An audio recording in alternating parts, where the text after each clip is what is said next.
If you want to take a break from the usual resto fares, why not try something natural, healthy, and sustainable?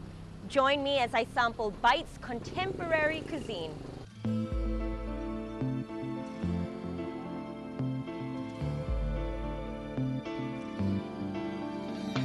Only opened last October, Byte Contemporary Cuisine has been getting a lot of rave reviews from foodies. This quaint, hole-in-the-wall restaurant is all about healthy Filipino and Asian cuisine. Our concept here is sustainability and the use of natural ingredients. Different recipes, like Filipino recipes and mostly Asian recipes with a twist so that people will appreciate our cuisine, not only the traditional way, but in a modern style. And so why sustainable? It's one of my dreams to have this kind of restaurant, healthy and promoting, you know, local products to show people that we have so many good stuff in the country, and eating organic shouldn't be expensive. Let's take a bite of Chef Jam's concoctions.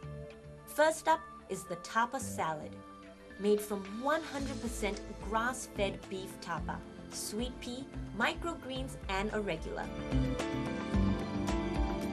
This is amazing. This is one of the best salads I've ever had. Wow. It has a Nook Nam dressing. Wow. A very light vinaigrette, cocoa vinaigrette. Then there's the flavorful roasted bone marrow. Well, I don't consider this a healthy one, but it's a Filipino favorite. But it's sustainable. Yeah, it's sustainable, it's local. So, one of the favorites of the Filipinos is bulalo, and I used we call it bias. Okay. It has the marrow inside, and we just roasted it with a little bit of sea salt, Pangasinan sea salt, and pepper.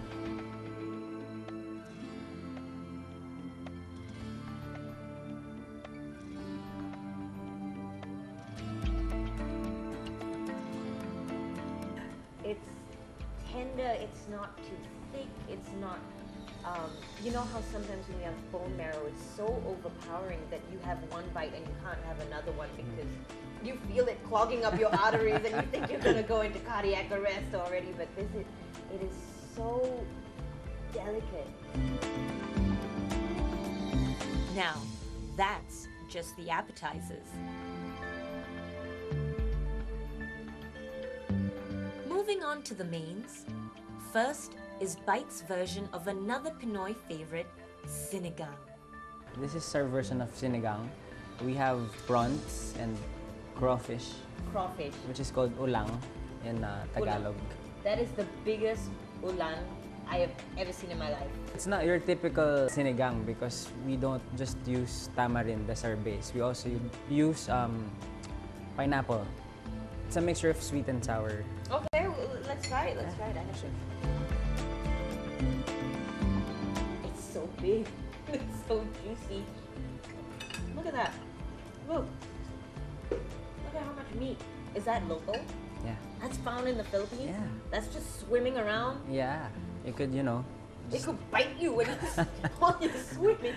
Oh my goodness, it could attack you.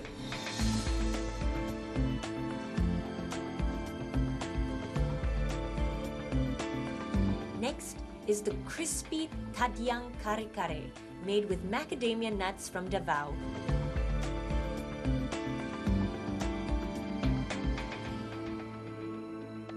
I'm not a fan of kare-kare. I find it very hard to eat something that's a mix of peanuts and something else. But just the fact that it's macadamia, it's got such a different taste to it. It's not as jarring as, say, peanuts would be with it. And I'm a fan. I never thought I would say I'm a fan of kare-kare. This is probably the only one that I would continuously eat. Wow, thank you.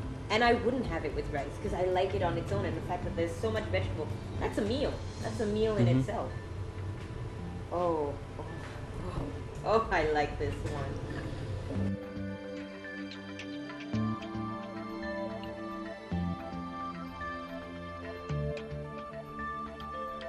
Last but not least, the caldereta pot pie.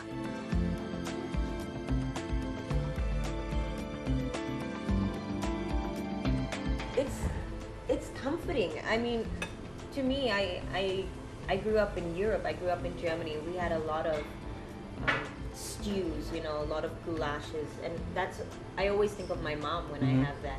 And every time she comes to the Philippines, that's the first thing she cooks for me, goulash. It's not like it's swimming in sauce, but it's just enough to retain the tenderness of the meat. And the fact that it's in a pie with mashed potato and pastry, it's an overload of homemade goodness. That's what it is.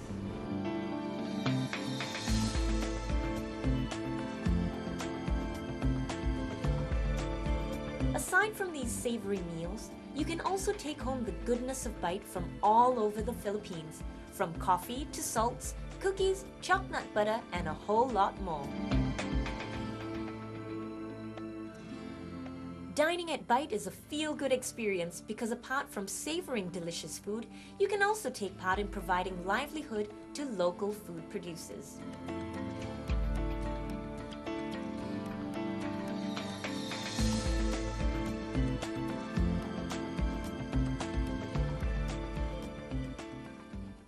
After the break,